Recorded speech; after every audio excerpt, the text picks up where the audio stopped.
Good afternoon. Good afternoon. Today is Friday, June 7th, 2019.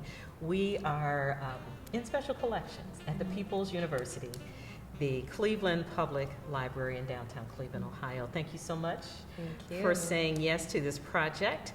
As you know, we're our colleagues, and a few of us in the States and also in Europe and Asia are committed to producing a book about the difference that the work of the University of the Free State and the Leadership for Change initiative and the Global Leadership Summit has made in this whole educational process that prepares leaders like you to go out and change the world. So again, it's important.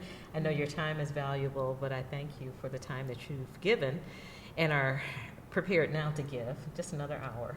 Thank you. It will be done to this project. But the chapter that I'm focusing on is titled, now working title, Race, Religion, and Reconciliation, Academic Initiatives, Leadership Development, and Social Change. So that's what we want to get at through this series of questions.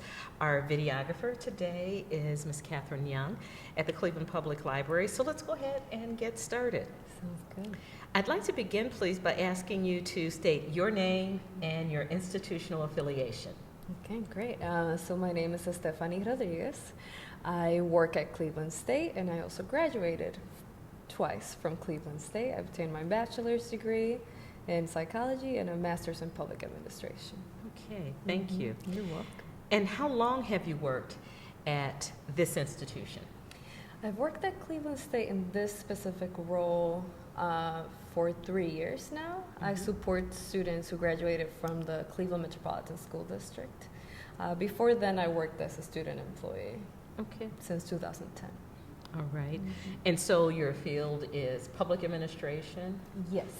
So it's public administration with education. So when I decided to pursue my degree in public administration, I wanted to ensure that I kept my passion for education involved.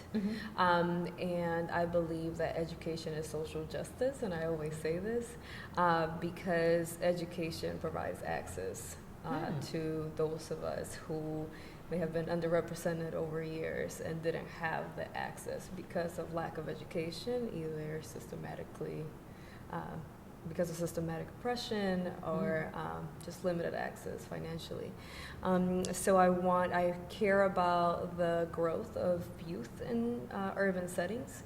So I thought pursuing a degree in public administration would allow me to provide that access. Because I did not want to become a teacher, but I wanted to just literally provide the resources and access to students that were like me at some point. Okay.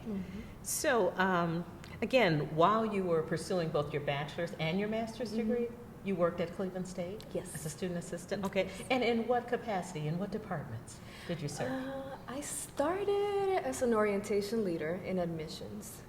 And that brought me out of my shell because I was very, very shy. And then after that, I worked in various roles in admissions, so people started knowing about me, and I just got a new job, what it felt like every semester. But I was also involved, after my first year, I was involved in the Office of Diversity and Multicultural Engagement, and there I was a peer mentor throughout the time that I was pursuing my bachelor's degree. Okay. Then beyond that, for graduate school, I was a graduate assistant at the Tutoring and Academic Success Center. Okay. Thank you. You're welcome. So, and again, primary field of expertise, education, program administrator. Okay, that was the answer to question number 3. Just want to make sure we had covered that. Can you tell me, Ms. Rodriguez, about your early life? What are your parents' names, and when and where were you born? Yeah, so I was born in Dominican Republic, the city of Santiago. My dad still lives there. His name is Ramon Rodriguez. And my mom lives here in Cleveland, China Rodriguez. China Sanchez, sorry, no longer Rodriguez. But my mom moved to the U.S., to the city of Brooklyn, New York, when I was 3. So I stayed with my dad until I was 10. My mom worked for 7 years with the U.S. consulate to bring us to live with her. So that was a challenging experience for her and also for me, because at times I didn't remember what my mom looked like unless I received pictures of her, because at that time we didn't have the phones, the smartphones.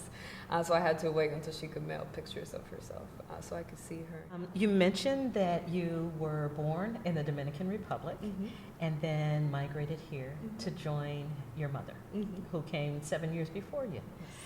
All right, and can you tell me, please, what schools you attended once you came to the United States? I attended, when I first arrived to the United States, I was in middle school.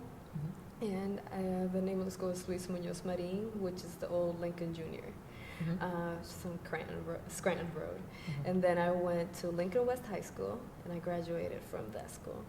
Okay, and then how many languages do you speak now? When you say Dominican Republic, I think Spanish. So is Spanish your first language? Yes. Okay, and did that present any particular challenges to you coming into the city of Cleveland, where most of the people that I've encountered in public schools, usually English is their first language. Was it challenging for you coming from the Dominican Republic? It was very challenging. Thankfully, the school that I attended, there was an ESL program, so English as a second language, and there were interpreters in many of the classrooms. And our school is a very diverse school, so there were children coming from Africa, the Middle East, Latin America, students from Cleveland. So I had that experience. So thankfully there was that program there. But I remember vividly my first day of school when the teacher welcomed me in the classroom, and I had no idea what she was saying.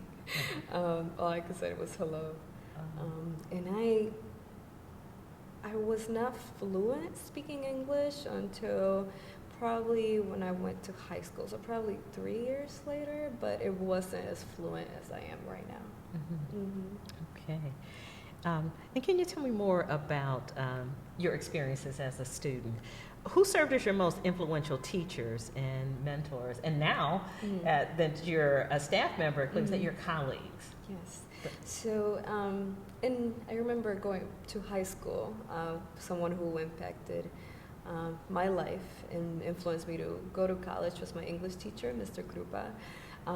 He took the time, like I was in his girls track team. He took the time after school to help me with my personal statements and to sharpen my writing skills so that I could succeed in college. So thanks to him, I went to college. And when I was at Cleveland State, I remember two people who made an impact, three people. The first person I met that supported me was Mr. Roberto Chavez. I remember one day he called me to welcome me to the university. At that time there was a program, the AHANA program. So their Office of Diversity, and that's how I met him and Miss Archer, Miss Loretta Archer. Till this day I call her Miss Archer. And now that we are colleagues, she's like, you can call me Loretta now, and I can't. But they helped me immensely because my first semester of college, my grades were pretty low, and it was the first time I had low grades. As a first generation student, college was challenging for various reasons. I feel like I experienced culture shock in various ways. Just the skills to succeed academically at that level, I didn't have them, and I didn't have anybody in my life who could teach me those. So thanks to them and the advisor I had at the time, Angie Molby, I was able to overcome various challenges and succeed. Okay. Now you mentioned the AHANA program. Do you remember what that acronym stands for? It was for Asian, Hispanic, African, Native American. Okay. Okay. And within the Office of Diversity? Yes. At Cleveland State? Yes, and that was a peer mentoring program. So we were matched with it was a mentoring program. So we were matched with a peer mentor and a staff mentor. So I only remember the last name of my peer mentor. It was Wen. He was Vietnamese, I remember. And my staff mentor was Mr. Roberto Chavez. Okay. But that program made me feel like I belonged. It helped me feel like I wasn't alone. and it was family. And thanks to the students in that program, one of my friends from high school, he's still my friend to this day, so we've been friends for a very long time now. He was in the program, so that kept me motivated. And just that sense of family.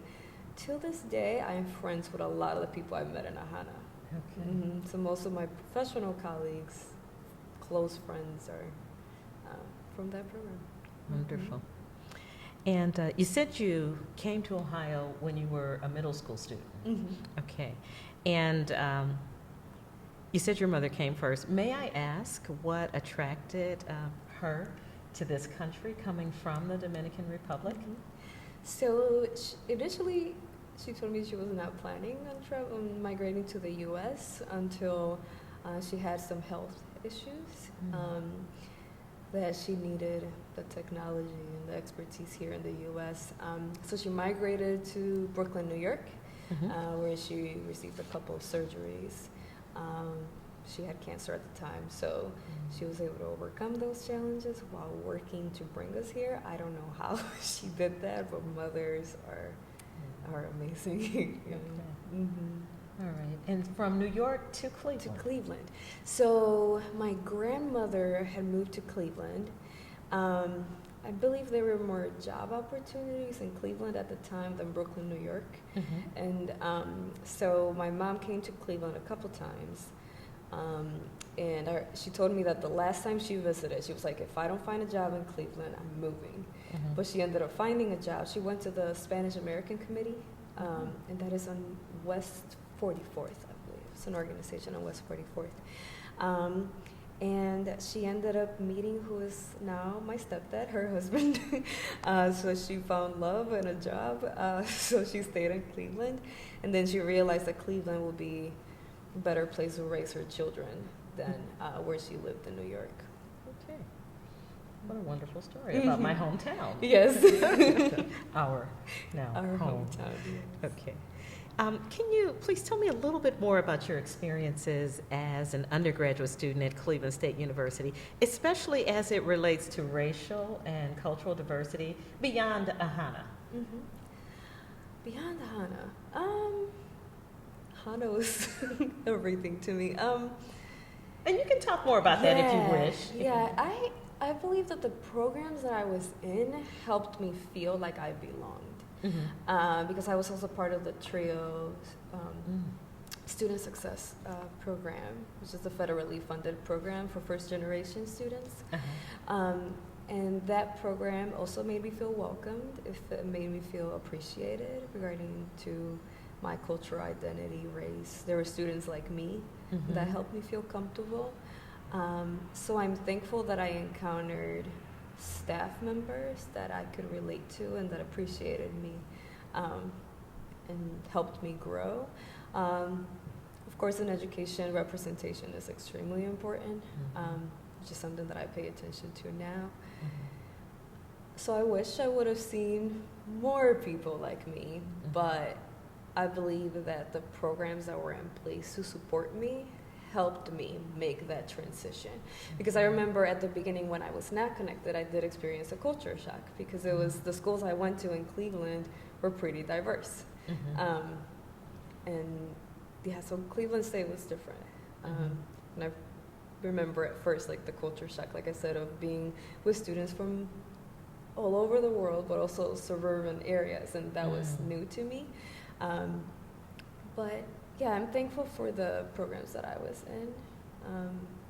And one person too, Jamie Vega, I don't know if you remember her, but she was the admissions counselor, I remember, when I went to Cleveland State. So she was also someone who helped me in the application process, and then she became a TRIO advisor. So throughout my time at CSU, I felt pretty supported because of these programs. Okay. And this question isn't on the list, but again, when you say Dominican Republic, I think Hispanic. And so that's the H in Ahana.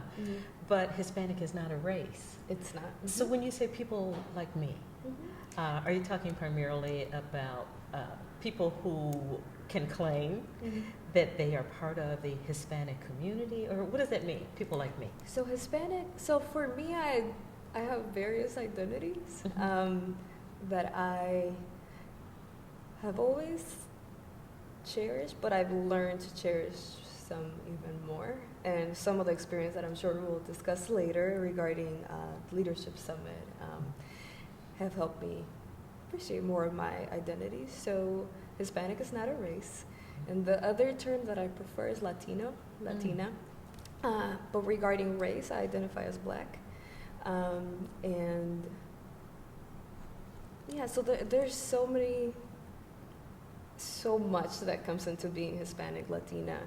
And actually with the census coming next year, you know, the conversations are pretty intense around that topic because Afro-Latinos have recently, this is a new term in the Hispanic Latino community. Some may not appreciate the term as much. Also with the intricacies of being Black but not from the United States is also very difficult at times because it's like, okay, where am I accepted? Where am I not accepted? When I express my identity, people sometimes are like, huh, okay. Like, they might be surprised because, like you mentioned, not a lot of people understand that Hispanic is not a race. And so I don't know, I feel strong in learning, you know, about races and how I identify and getting to the point now that I feel strong about that. Well, thank you for allowing me to go off the course. script. Okay. May I ask also, since we've talked about your educational experiences, classroom experiences, and then group activities also through AHANA and TRIO, when and how did you first become aware of the major social and economic challenges that people of color, Black Africans, colored people, Indians in South Africa faced during the apartheid and post-apartheid era? I first learned about it when delegates from South Africa came to Cleveland State. I don't remember the year. I believe it was 2011. That was the first time they came. I was selected as one of the peer mentors for the students, for one of the students. And they stayed here for 2 weeks, I believe, 2-3 weeks.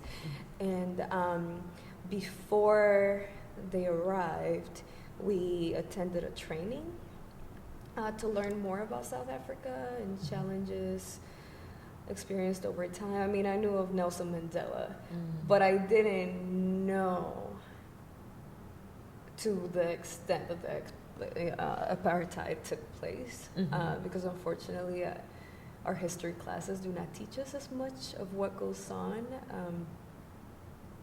Well, in the U.S., there are parts that are not discussed, but also what goes on outside of the U.S., so I did not get to learn that. Also, with having an education in the Dominican Republic and then here. So the first time that I learned about it was during that training. And I learned about, you know, the different passports and the areas that Black South Africans could not go to. And that, to me, I remember, was shocking. So that's when I first learned about it. Then I became passionate to learn about it. So that's why I continued to get involved. Okay. So I know because of your age, again, I know you're young, perhaps younger than some of the other folks who had firsthand experience with the Global Leadership Summit when we sent that delegation from CSU to South Africa. But would you consider yourself to be a part of a movement, you know, with your passion now about social justice in South Africa and other parts of the world? Or do you see yourself now, or were you ever part of other social justice movements? That was a pivotal moment in my life. The Leadership Summit it impacted my life, and I can go on about that. But I remember, since I was a little kid, I always had this fire in me for, like, when people were not treated wrong. Or, and I remember talking to you about it. I don't know if I wrote about it. But being from Dominican Republic, and although it's a very mixed, I guess as people say, culture, the city where I'm from, there are a lot of like separation between races.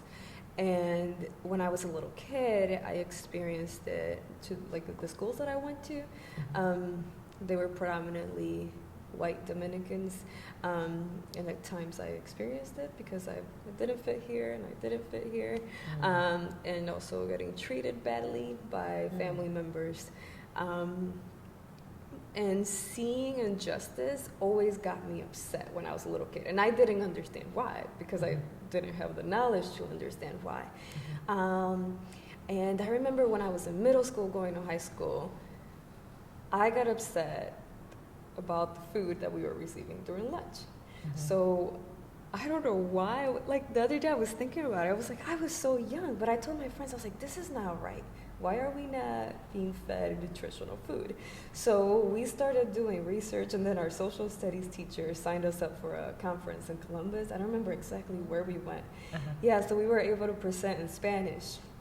And I remember for a whole semester I took pictures of the food we were giving, and I researched about just food scarcity in urban schools, and now I realize like the magnitude of what I was doing, and it was always because of that fire in me about injustices in various ways. But yeah, the Global Leadership Summit was, I mean, all the conversations that took place there. Okay, well, if the fire started in the Caribbean, can we go there for just one more minute? Because Americans, North Americans, those of us who are natives to America's North Coast, right here in Cleveland, we hear things about Hispaniola and Dominican Republic and Haiti. And that there's a black end of the island, you know, that has this French heritage and African heritage.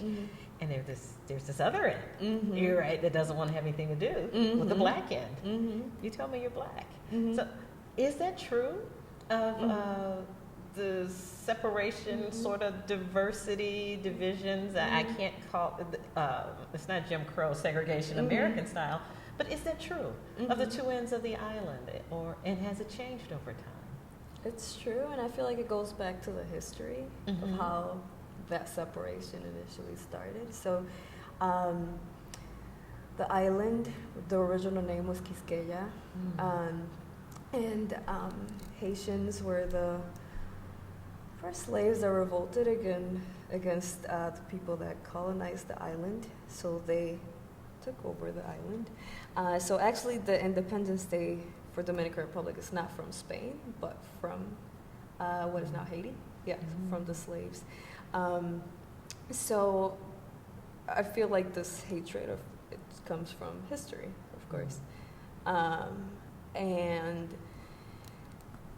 for example, like the way that I identify, not a lot of Dominicans do, and like I saw it growing up, and I see it now. So this fire in me has also gone to my identity, and just learning about more Dominicans in the U.S. who identify the way that I do, and Dominicans now that are in the island that are finding the strength to say, you know what, yes, I'm black, and I'm like hair, for example, is a big piece of this whole movement, and just how women in the island are now saying like, no, you know what, I'm going to wear my hair the way it is, you know. So I believe things are changing, but when it comes to the separation with Haitians, I believe is unfair. And when I was a little kid, I would get very upset as well, and I remember it because my family, we had friends from Haiti that I remember one of our neighbors was, and my mom, she was my babysitter here and there when my mom couldn't take care of me. But yeah, it's like the way the citizenship is. I believe if someone from Haiti is born in the Dominican Republic, I don't know if they receive the same citizenship rights as Dominicans do, and to me it's unfair. But yeah, the way Haitians are treated get me very upset, or just the way people may fear, you know, it's very upsetting to me. So I feel like the people are changing, but the leadership may not be, but systematic oppression takes many, many, many years. Okay. Yeah. Just wanted to to speak for a few minutes about the fire, you know, and why it starts. Yeah. And then it gets rekindled at Cleveland State. So let's talk about 2011, Leadership for Change. Now you got this fire, you can do something with it. Yes. Okay. So you said it was a life-changing experience from 2011 to 2012 when we had the Global Leadership Summit. Why so? What was life-changing about it? Well, meeting new people from different places. I remember when the delegates came to the U.S. in those 2 weeks. It was fun. It was just lots of fun learning about them, learning their perspectives. But when the fire really rekindled was when we went to South Africa in 2012. The conversations, they were charged. And I remember, I'm pretty observant, so I don't talk much. Now I talk a little more than I used to, so I was quiet for most of the trip for a couple of reasons. But, you know, I was just observing and listening to all the conversations and people from so many, I don't remember how many countries were represented. There was like 7 or something like that. And it was like Japan, Netherlands, a couple universities from the U.S. So just seeing people from so many places come together and the cohorts that we were placed in, because we were placed in cohorts like for social justice, education. I wrote it down, I remember. Social constructs of race, change agents, reconciliation, globalization, gender. And the teachers and the faculty that went with us, you all didn't know, we will keep the conversations going after the workshops ended. And I remember when we went to the campus that was in the mountains. I don't know if you remember that one. When all the faculty went, we don't know where it went. There was one night, I remember the Friday night, at the cafeteria, when we all got done with dinner, we put music on and everybody was dancing together. We were all just dancing in a circle and we were coming together, and it was the most beautiful experience. Like, I would love to experience it again. It was, we just danced and we're happy with each other and we hugged each other. And I remember the next night, we got together with another cohort, and I don't remember where we were sitting, but it was some sort of lounge area. And we continued talking about how the rooms were divided. That the rooms, inside the rooms, well, they called it that they were integrated, like they were black and white, but in reality, inside a room, it was white, and then the other room was black, and then, so that was the regular setup of the dorms, and we talked about it. So we all got together from different countries to talk about how we felt about that. We talked about how educations in our countries were. So we just bonded so much outside of the workshops too, and just it helped me develop different perspective of the world, how I viewed the world. And it made me feel like, oh, okay, this fire that's always in me is for a reason. And there's other people like me, like there's other people who feel the way that I do, for many things they care about. So yeah, it was amazing. And beyond those amazing experiences, on the other side of the Atlantic, you know, what did you bring home with you? Oh, well, even before we try to answer that question, since it's not on the script either, I want to look back at our Global Leadership Summit newsletter. Can I hold that up for the camera? Yeah. And really some beautiful contributions from some of our student delegates, including you. And you wrote about your experiences there, and I just want to ask you about some of the things that you said. You said, these interactions provided my greatest learning experiences, and I feel that students really wanted changes to happen, and they had open minds regarding the issues going on in their country and in the world. Okay. So you still pretty much feel that way? Yes, and that was the conversation that I was referring to after one of the days. Like, we were just very upset about the room setup. People from different countries. And I remember one of my partners in the cohort, he was from the Netherlands. And this was a new experience for him, talking about culture to that extent. And I remember someone from Turkey. So yeah, that was that same conversation that I was referring to that night. I remember the fire was going, and we were talking, and just everyone felt strongly about social justice in their countries and their institutions and South Africa, and we all developed like this caring for each other and what we were going through, and offering each other solutions for issues we were going through at our institutions, like our personal lives related to the topics discussed. Okay. So did you leave that 2-week experience believing that you could come home and make a difference? Yes. Oh, okay. Yes. Well, next question is, have you been able to do that? Yes. I've been able to do that in various ways. I was going to become a school psychologist because I care about, like I said, representation and education. And with school psychology and the K through 12 education and special education, underrepresented minorities, as we are called, we don't have many advocates for us in the special education system, and I could go on and on about that. But I realized, you know, as a school psychologist, I'm not like taking action as much as I would like to. So I decided to pursue my degree in public administration, and with that, I did a lot of research about education in urban settings. And I always said, I wish I could find a role in which I was helping students pursue an education. Because like I said, education is social justice for me. And that's how I've taken action with everything that I've learned. That's why I did more research about inequalities in education, especially higher ed. And with my role now, when people ask me, what do you do? It's the most difficult question to answer because I do everything, you know, from helping someone figure out what bus route they can take to arrive to school, taking into consideration everything going on at home, issues of homelessness, food scarcity, just anything that my students may go through. I want to do everything possible to ensure that those challenges do not stop them from pursuing the education that they want to pursue, and that they hope to, you know, have a better life as an outcome.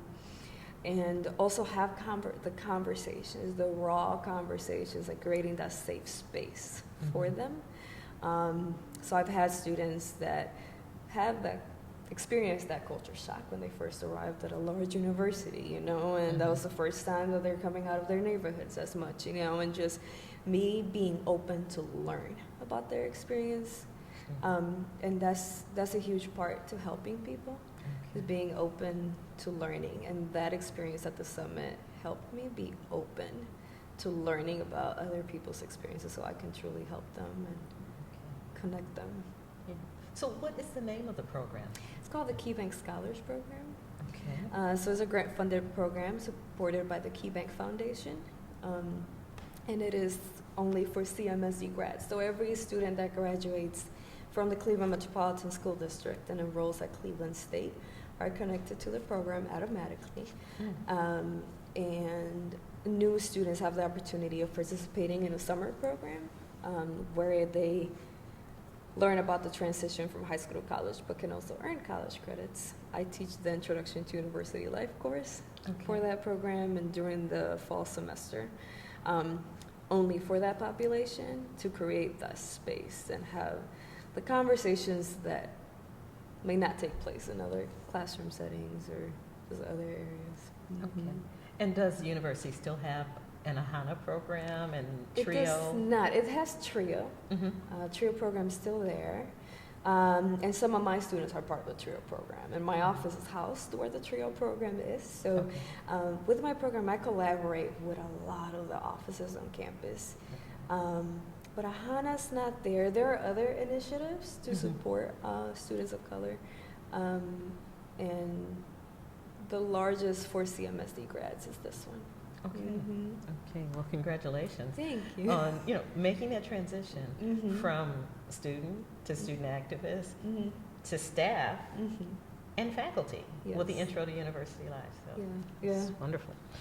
Okay, I want to ask also, and I think I know the answer to this question, but let me ask it anyway since it's part of the script. Are you familiar with any of the social justice thought or social justice activism of Nobel Peace Laureates, the Reverend Dr. Martin Luther King and Archbishop Desmond Tutu? So, Reverend Martin Luther King, I remember I learned when I first came to the U.S. And just, a lot of times people just know, civil rights movement, but everything that comes around that, like schools, the segregating schools, the education system, the workforce, and that was key.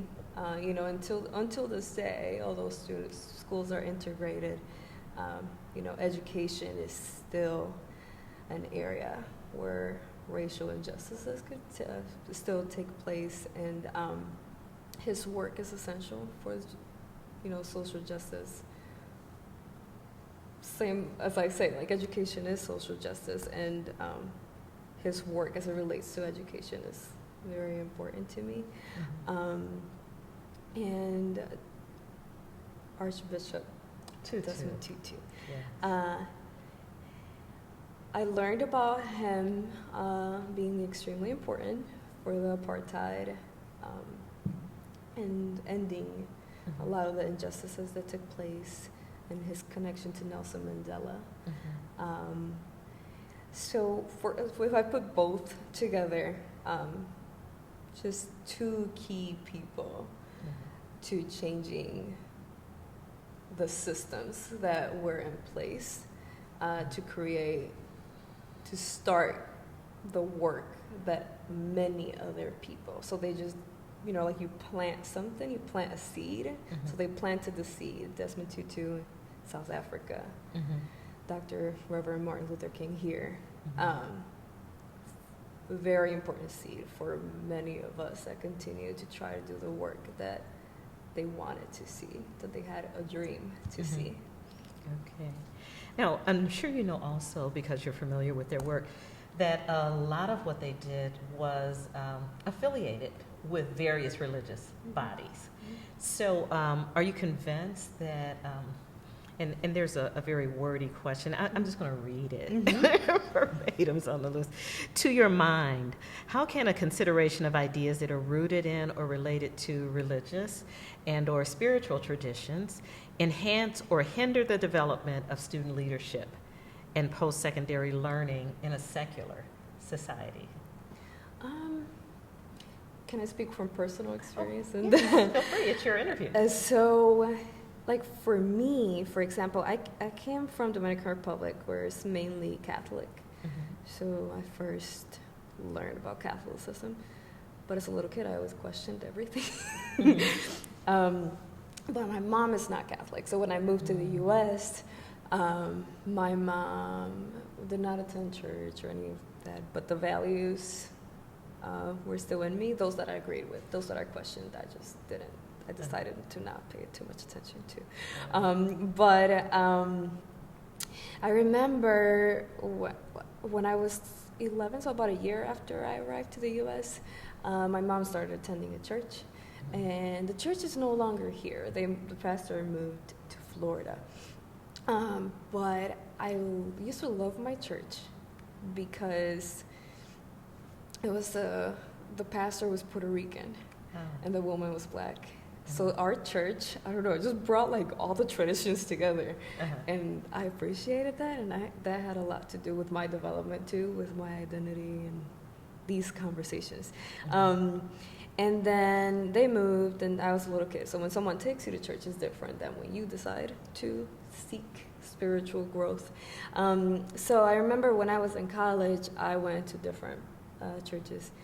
And churches are, they were and are extremely important to the civil rights movements that have taken place over history, especially here in the U.S. And I learned about that by attending the churches that I did. And I currently attend a church that, so I took some time that I didn't go anywhere because I was questioning everything. And we all go through a certain time that we're like, wait, what is okay, what is not?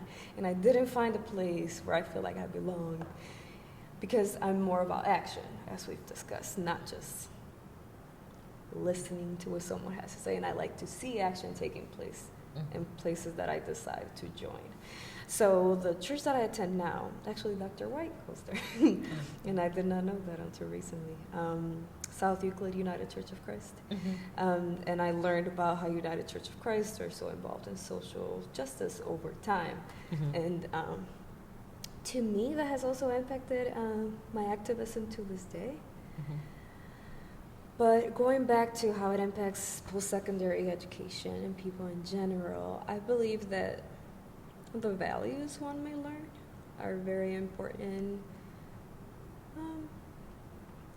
to following a certain structure, learning, because when you attend religious institutions, you're learning from someone, from an elder or someone who's more knowledgeable about a specific topic. And of course, the hope that we always have for peace, just like Reverend Martin Luther King, just social justice through peace. I feel like religious institutions provide that. But where I'm cautious is when religious groups, although I don't know if they intend to or not, may promote hate, and how positive words or positive institutions that were meant to be positive, like religious institutions, unfortunately, some of us human beings may have tainted it with the teachings to promote hate. So that's where I feel like it would be a problem. For like, let's say if a student went to a very homogeneous, lived in a very homogeneous environment, and they learned about hate, and then they come to, let's say, a university like Cleveland State that is so diverse. They may experience a shock, and oh, there's other religions, not just mine. So I am all for religions that promote peace, and even ones that, how can I say this? Again, some promote peace, but there's hate involved. But just the religions and religious institutions that promote peace allow us to have an open mind to learning about other people's religions that may come from all over the world, to create a better place and to, I don't know, I went on a rant about that, but yeah, just there's two sides of it for me. And in your work as an educator, have you been able to, in this support network that you've built, to form partnerships with churches or religious leaders? Are they part of that safety net that you have in place for students? So since it is a public institution,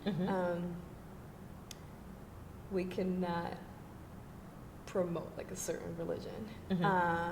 But the way that I go about it, I am aware of student groups that are supportive of religions. So like Muslim Student Association. So I'm aware of what supports are available. And I know the CSU has connections with, for example, the church is right in front of CSU. I don't remember. Trinity Cathedral? Yeah. So they have some sort of collaboration with them when it comes to, I know when students need, because if a student expresses to me I am a mandated reporter. So like if a student expresses to me that they are thinking of harming themselves, I need to report that. But I know like Trinity Cathedral is one of the organizations that the university has a collaboration with, that they have someone that students can speak to if they need to. So that's nice to know that that's available. But I try to make myself aware of groups that are available to support my students, or to, because religion at times when things are rough, or I guess a group where you belong, where you feel safe, it's nice to have when things get rough, especially when students are going through challenging times, because they will. So knowing that the student groups are available, I can refer them there. And actually, the way that I found out about the church that I attend to now was through a student. Oh, okay. Yes, because I was talking about social justice, actually, because I talk about it all the time. And the student is in choir. Well, he graduated now. He's in the choir at his church. And I don't know how we came to the conversation of, I was like, oh, I'm looking for a new church. I haven't gone to a church in a while. And he was like, you know what? I think you will like the work that is done at this church, and I think you should go there. So, yeah, the conversations come up naturally in my role, and I believe it's because of the safe space that I provide. Okay. All right, thank you. You're welcome. Now, the last three questions on the list are taken verbatim from the book proposal. So I give credit to Dr. Wall and to Professor Renee Pelzer at the University of the Free State. These are their words. In what ways can the personal transformation of students influence the transformation of higher education institutions? Okay. And you've addressed that to some extent, but I wanted to read the question to see if anything else came to mind. So I believe just reiterating, just as human beings, as we develop, we experience challenges that help us look within ourselves and who we are in this world, and how we are impacting this world, how we're interacting with other people. And as we go through this development and we encounter new people, especially at institutions of higher learning, you meet people from everywhere. And you have more conversations. You take classes like diversity courses that allow you to have more conversations. That personal development impacts, I truly believe that impacts how you continue to perform, how you interact with other people you may network with them and you may end up being their colleague, or you may end up going with them to a whole other continent. So I believe that is extremely important. Okay. And then next, how can institutions take global learning initiatives like the Global Leadership Summit, both in terms of the number of participating students and partner universities, to influence the institution systemically? So something that I liked, and I believe that should be, and I know in some institutions it's starting to be applied, is just the concept of civil discourse. And that's something that I noticed that took place during the Leadership Summit. It was my first experience. The fact that these charged conversations took place. And a lot of times, as human beings, when we feel attacked or we feel like someone disagrees with us, our immediate response is to flight or fight. And the fact that these conversations took place openly and there were people there to facilitate it, I believe that in general, not only in institutions, but we need more of that. Because if we don't take the time to have the difficult conversations, to acknowledge stereotypes that we may have, or perspectives that we may have, and talk about them with other people openly in a positive and conducive way, change is not going to happen, because we can't just mask problems. We can't just not have conversations. We have to address these conversations. So I feel like as some of us go through this development, we should create the spaces and give people a seat at the table to continue to have these conversations to change systems. Okay. So the dialogue made a difference in your life? It did. And it's helping other people? Yes. Oh, okay. Thank you. You're welcome. I'm sure President Jonathan Jansen would be pleased to know that his work continues to inspire people across the globe. And he was the rector, right? I believe that was his title, at the University of the Free State. So this summit was his brainchild. Vice Chancellor and Rector, Jonathan D. Jansen. I do remember, yes. Okay. Do you remember which cohort you were part of? Education. Education. Oh, okay. Yes. How and perfect. I didn't know that I was going to end up in education. I thought I was going to be a psychologist. Okay. It Yes. worked. Okay, and then finally, this is question number 17, so thank you for answering the first 16.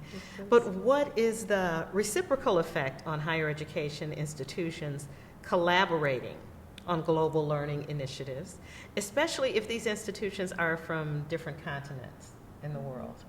Is there a benefit to the collaboration? I believe that there is. I believe, and I keep saying, like, just openness to different perspectives is very important. And if higher education institutions are the places where people are going to learn, to develop different perspectives, there's no change with just focusing on the same things. We have to learn how other countries are going about solving their issues, learning about issues that they're dealing with, but also solutions, because the same solutions are not going to work for the same problems over time.